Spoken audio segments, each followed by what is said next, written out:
Ang hindi nabanggit na paglalakbay ni Lisa ng Blackpink ay sa wakas na bunyag laging lali sa script ng dokumentaryo. Paano kung ang sikat sa mundong si Lisa na hinangaan mo sa loob ng maraming taon ay nagtatago ng mga takot na walang nakakaalam? Paano kung sa likod ng mga sold-out na konsyerto, mga kampanya sa marangyang fashion, at tagumpay sa pag-record ay isang dalagang tahimik na nakikipaglaban sa pressure, kawalan ng katiyakan, at ang pinakamalaking desisyon sa kanyang karera? Sa pinakaunang pagkakataon, masasaksihan ng mga tagahanga ang isang panig ni Lisa ng Blackpink na hindi pa naipakita noon. At ayon sa mga naunang detalye, ang ilan sa mga sandali sa loob ng dokumentaryong ito ay maaaring ganap na magbago sa paraan ng pagtingin ng mga tagahanga sa isa sa pinakamalaking pandaigdigang superstar ng beat. Maligayang pagbabalik Star Pulse Z-Fam Pilipinas.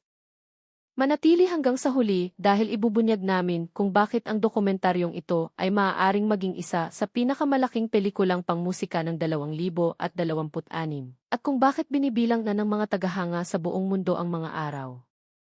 Isang makasaysayang premiere. Isa na namang malaking milestone ang dumating para kay Lisa ng Blackpink. Ayon sa Billboard at Sony, ang pinakahihintay na dokumentaryo ni Lisa, ang Always La Lisa, ay opisyal nang napili para sa prestihiyosong programang gala presentations sa 2026 Toronto International Film Festival, isa sa mga pinakarespetadong film festival sa mundo.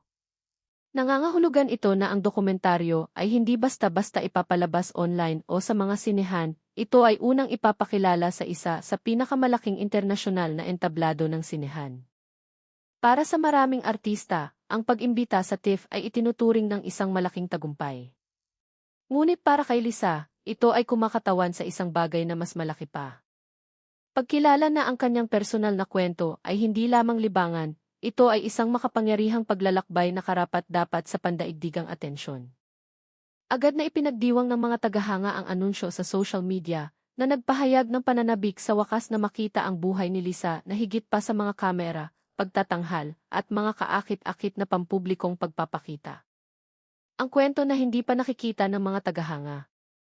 Ano ang nagpapaiba sa Always La Lisa? Hindi tulad ng mga nakaraang behind-the-scenes na video, sinusundan ng dokumentaryong ito si Lisa sa isa sa pinakamahalagang kabanata ng kanyang buhay. Ayon sa opisyal na paglalarawan, lumayo si Lisa sa Blackpink para sa isang buong taon ng kalayaan. Isipin mo yan. Para sa isang taong ang buhay ay malapit na konektado sa isa sa pinakamalaking grupo ng babae sa kasaysayan, ang pagpasok sa spotlight ng mag-isa ay may kaakibat na napakalaking inaasahan. Nangangako ang dokumentaryo na ikukwento ang pagharap ni Lisa sa mga hamong hindi pa nasaksihan ng milyon-milyong tagahanga. Nilalampasan niya ang presyo ng paglulunsad ng kanyang solo career. Sinusuri niya ang isang ganap na kakaibang mundo sa pamamagitan ng pag-arte. Nagsusumikap siyang bumuo ng kanyang sariling pandaigdigang brand. At habang ginagawa ang lahat ng iyon, naghahanap din siya ng isang bagay na nahihirapang hanapin ng maraming celebrity. Isang normal na personal na buhay na higit pa sa katanyagan.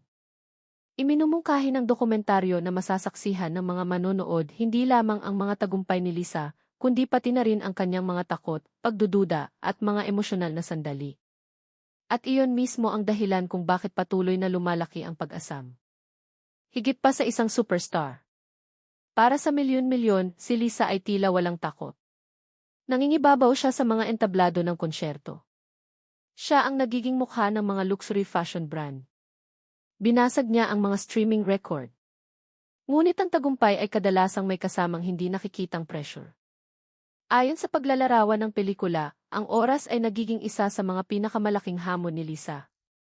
Habang patuloy na papalapit ang countdown patungo sa reunion ng Blackpink, ang bawat desisyon na ginagawa niya ay may kaakibat na napakalaking bigat. Matagumpay kaya niyang maitatag ang sarili bilang isang solo artist? Mapapatunayan kaya niya ang sarili sa pag-arte? Makakalikha kaya siya ng pagkakakilanlan sa labas ng Blackpink habang pinararangalan pa rin ang grupong gumawa ng kasaysayan? Ito ang mga tanong na tila handa ng sagutin ng dokumentaryo. At marahil, sa unang pagkakataon, maunawaan ng mga tagahanga kung gaano kalaking emosyonal na lakas ang kinakailangan upang maisakatuparan ang ganitong pandaigdigang inaasahan. Isang proyekto na gumagawa ng taon. Kapansin-pansin, ang dokumentaryong ito ay hindi nangyari sa isang iglap. Noong Hunyo 2025, opisyal na inanunsyo ng Sony na nagsimula na ang produksyon. Noong panahong iyon, ibinahagi ni Lisa ang kanyang pananabik. Inilarawan niya ang nakaraang taon bilang isang hindi kapani-paniwalang paglalakbay at sinabing pinalad siyang makuha ang mga di malilimutang sandaling ito at kalaunan ay ibahagi ang mga ito sa kanyang mga tagahanga.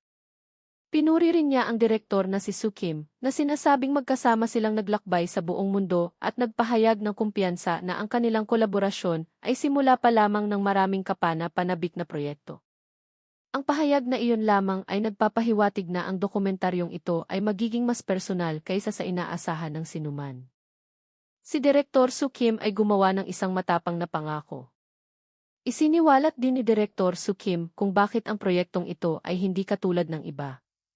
Inilarawan niya ang pagsunod kay Lisa sa buong taon na ito ng pagbabago bilang isang karangalan at isang regalo sa pelikula.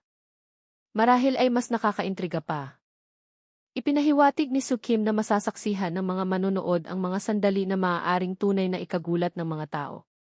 Ipinaliwanag niya na ang pelikula ay nag-aalok ng isang sulyap sa mundo ni Lisa na hindi pa nasaksihan ni Numan noon. Ang nag-iisang pahayag na iyon ay pumukaw na ng hindi mabilang na mga talakayan sa mga tagahanga. Anong mga hindi pa nakikitang sandali ang maaaring tinutukoy niya? Mga pribadong pakikibaka? Mga emosyonal na pag-uusap? Ang katotohanan sa likod ng pandaigdigang katanyagan? Sa ngayon, tanging ang dokumentaryo ang nakakaalam ng sagot. Ang kahanga-hangang paglalakbay ni Lisa ng mag-isa. Dumating din ang dokumentaryo pagkatapos ng isa sa mga pinakaabalang panahon sa karera ni Lisa. Noong Pebrero 2025, inilabas niya ang kanyang debut studio album, ang Alter Ego. Ang album ay nagmarka ng isa pang mahalagang hakbang sa pagpapatunay sa kanyang sarili bilang isang independent artist na may kakayahang tumayo ng mag-isa habang nananatiling isang minamahal na miyembro ng Blackpink. Ngunit hindi lamang musika ang kanyang hamon. Pumasok din si Lisa sa mundo ng pag-arte. Nag-debut siya sa pag-arte sa season 3 ng kinikilalang serye ng Ihihi na The White Lotus na ipinalabas sa Max. Kasunod ng pagtatapos ng palabas, ibinahagi ni Lisa kung gaano kahalaga ang karanasang iyon. Tinawag niya itong pinakamalaking karangalan na maging bahagi ng isang hindi kapani-paniwalang cast para sa kanyang pinakaunang papel sa pag-arte. Higit sa lahat, ipinahayag niya ang pagmamalaki sa pagkatawan sa kanyang bayan. Sinabi ni Lisa na nagpapasalamat siya sa pagkakataong ibahagi ang kultura at kagandahan ng Thailand sa mga manonood sa buong mundo. Ang taos-pusong mensaheng iyon ay umani ng paghanga mula sa mga tagahanga sa iba't ibang bansa. Bakit maaaring baguhin ng dokumentaryong ito ang lahat? Ang Always La Lisa ay hindi lamang isang dokumentaryo ng mga kilalang tao. Kinakatawan nito ang kwento ng isang artistang nagbabalanse ng pandaigdigang katanyagan, mga personal na pangarap, matinding pressure, at ang pagnanais na manatiling tapat sa kanyang sarili.